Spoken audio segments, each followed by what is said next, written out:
She stood by her car, hand steady, her dark eyes locked on the two officers approaching her.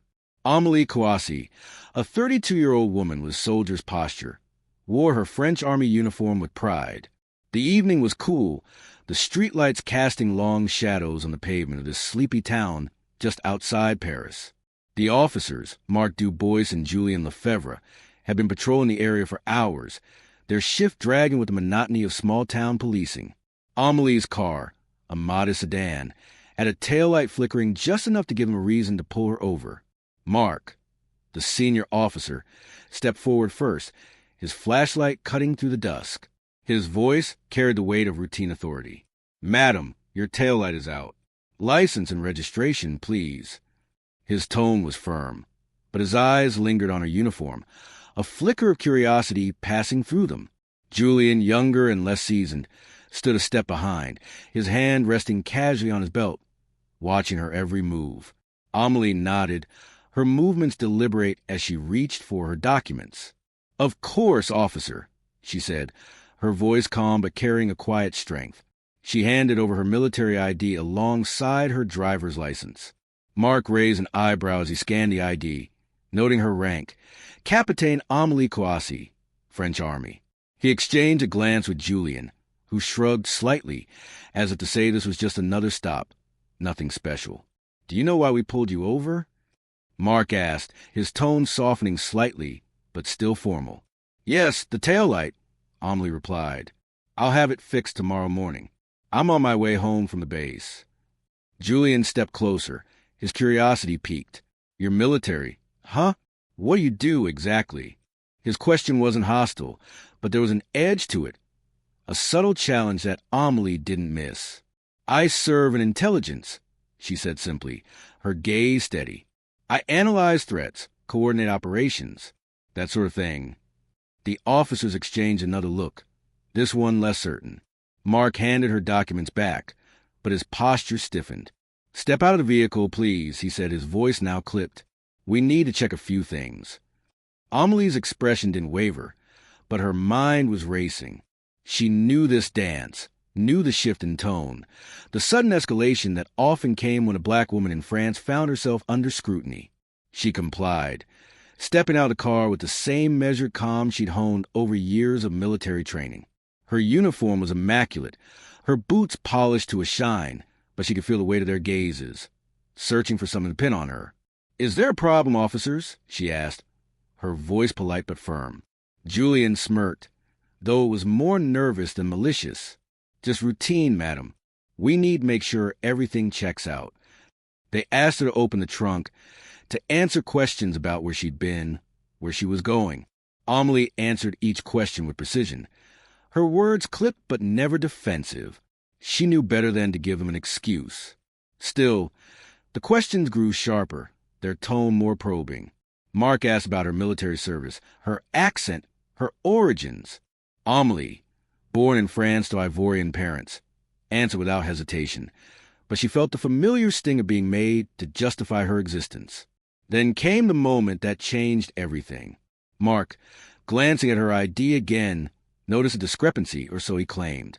"This ID looks off," he said, holding it up to the light. "We're going to need to take you to the station for verification." Amélie's heart sank, but her face remained impassive. She knew there was nothing wrong with her ID. She'd seen this before, officers fishing for a reason to assert control. But she also knew she had one card to play, one that might shift the balance. "May I make a phone call?" she asked, her voice steady. Marc hesitated, then nodded. "Make it quick." Amélie pulled out her phone and dialed a number she knew by heart. The call connected after 2 rings. "Colonel Beaumont," she said, her voice clear and formal. "This is Capitaine Kouassi. I'm being detained by 2 officers in St. Clair for a routine traffic stop. They're questioning the validity of my military ID. Could you verify my credentials for them?" There was a pause on the other end. Then a deep, authoritative voice responded. "Put them on the phone."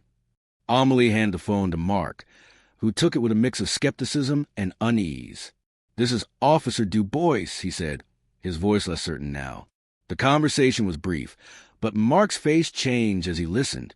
His jaw tightened, his eyes darting to Julian, who was now shifting uncomfortably. When he hung up, he handed the phone back to Amelie without meeting her gaze. "You're free to go," he said curtly. "Fix that taillight." Amelie nodded, got back in her car, and drove away. But the story didn't end there.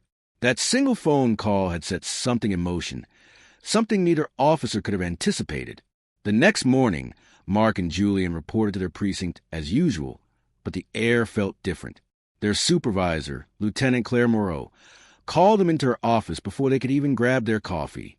Her face was grim, her usual warmth replaced by a cold professionalism.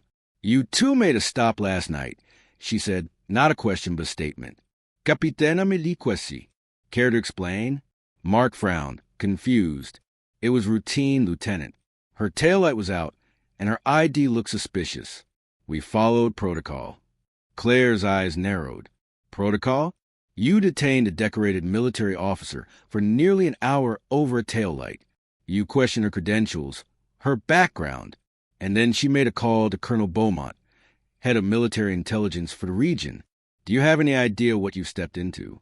Julian, who had been silent, spoke up. "We didn't know who she was. We were just doing our job." "Your job," Claire said, her voice sharp, "does not include harassing a woman who served this country with distinction. Did you even check her ID properly? Or did you just see a black woman in a uniform and decide she didn't belong?" Mark bristled, but he didn't respond. He knew the accusation was entirely unfair. He hadn't thought much of it at the time, just another stop, another person to question. But now, with Claire's words hanging in the air, he felt a knot forming in his stomach. The fallout came swiftly. Colonel Beaumont had filed a formal complaint with the prefecture, alleging racial profiling and misconduct. The complaint wasn't just a slap on the wrist. It triggered an internal investigation. Mark and Julian were suspended pending review, their badges and weapons confiscated. The precinct buzzed with whispers, colleagues avoiding their eyes in the hallways. For Mark, the suspension was a blow to his pride. He'd been a cop for 15 years, prided himself on his instincts, his ability to read people. He told himself he hadn't done anything wrong, that he'd followed procedure. But deep down, he knew he'd let his assumptions guide him that night. He'd seen Amelie's uniform, her confidence, and something in him had recoiled. Not because she was a threat, but because she didn't fit the image he'd expected. Julian, younger and less hardened, took it harder. He looked up to Mark, followed his lead. Now, his career was on the line, and he couldn't shake the feeling that he'd been complicit in something he didn't fully understand. He replayed the stop in his mind, wondering what he could have done differently, what he should have said. Meanwhile, Amelie returned to her duties at the base, her focus unbroken. She didn't revel in the officer's suspension or the investigation that followed. For her, the stop was just another in a long line of indignities she'd faced as a black woman in France, even in uniform. But she wasn't naive. She knew the complaint she'd authorized Beaumont to file would have consequences, not just for the officers, but for the broader conversation about policing in her country. The investigation uncovered more than just the events of that night. It revealed a pattern of similar stops in the precinct, particularly targeting people of color. Mark and Julian weren't the only ones under scrutiny now. The entire department faced questions about training oversight and systemic bias. The media caught wind of the story, and soon headlines blared. Military officer detained over taillight, racial profiling alleged. Protests erupted in St. Clair, with activists demanding accountability. Mark's life unraveled in ways he hadn't expected. His wife, Sophie, a schoolteacher, began receiving hateful messages online, accusing her of being married to a racist.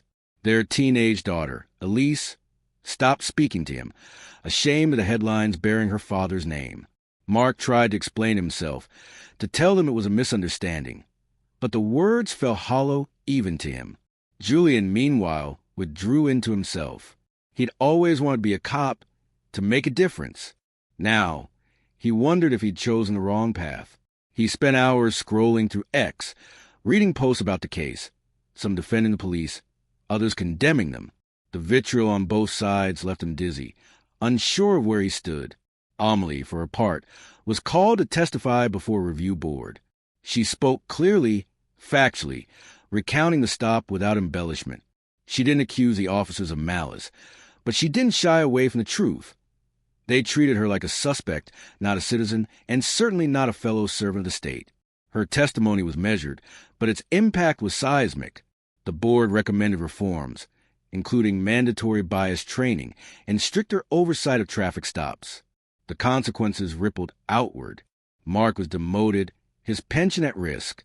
Julian resigned, unable to stomach the scrutiny or the doubt that now plagued him. The precinct implemented new policies, but the trust between the community and the police had been fractured. Amelie, though, continued her work, her resolve unshaken. She'd made her call not out of spite, but because she believed in accountability in the system she served. Years later, Mark would still think about that night, about the woman in the uniform whose single phone call had changed everything.